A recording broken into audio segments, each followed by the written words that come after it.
Playwright George Bernard Shaw said that the single biggest problem in communication is the illusion that it's taken place.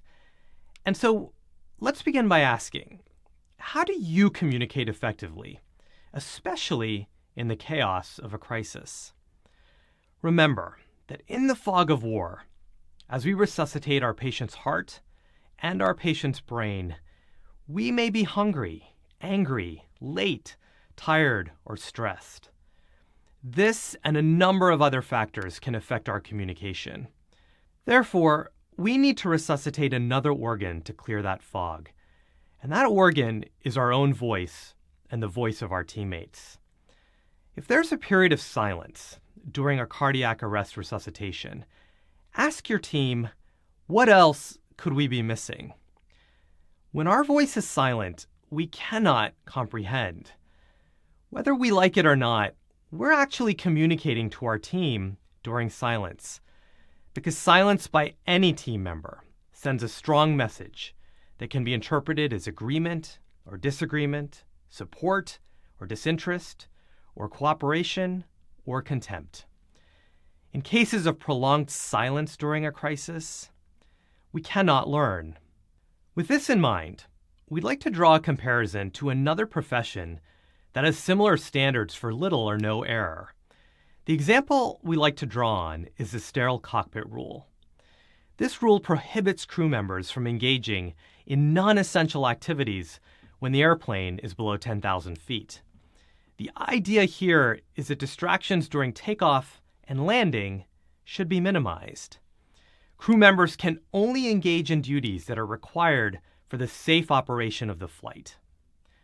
In the world of healthcare, non-essential activities may include interruptions to discuss the lab values of another patient during a procedure such as an intubation or defibrillation. Non-essential activities also include playing music during a timeout before a procedure. If you'd like more information about the sterile cockpit rule in medicine, we've provided a link to the article Aviation and Healthcare, a comparative review with implications for patient safety. Another big challenge we face in a high-stakes event is our use of mitigating language to avoid confrontation or to demonstrate respect. Mitigating speech downplays or sugarcoats the meaning of what is said. There's a whole host of reasons why we may mitigate. We may be shy, ashamed, embarrassed, or polite. The trade-off of using mitigating speech, however, can be a sense of confusion. In his book Outliers, Malcolm Gladwell argues that there can be ethnographic cultures that promote mitigated speech, and that this culture can be the root cause of plane crashes. And so one of the thought-provoking questions we need to ask ourselves is whether the culture of healthcare resembles the culture of cockpits in which mitigated speech is used. We've provided a link for you to read Chapter 7 in Malcolm Gladwell's book, Outliers, so you can reflect on whether or not you work in an environment characterized by the mitigating speech of Korean cockpits.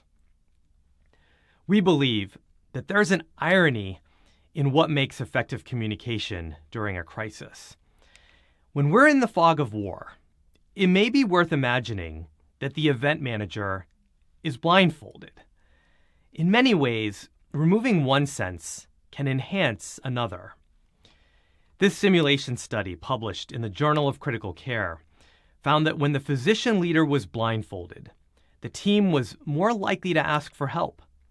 There was increased communication regarding task completion, and changes in vital signs were volunteered sooner. Simply put, the blindfold removed assumptions.